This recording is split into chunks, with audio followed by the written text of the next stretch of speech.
పెట్టిన శిల్పక పండ్లు తేనె మామిడి పండ్లు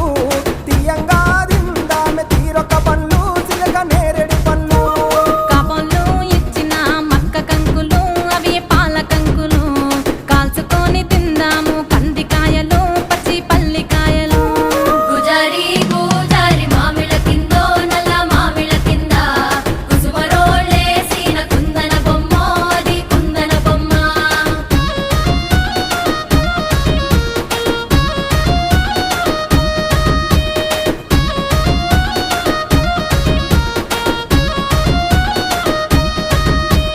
బెస్తలు పెట్టిన పచ్చి చేపలు అవి వట్టి చేపలు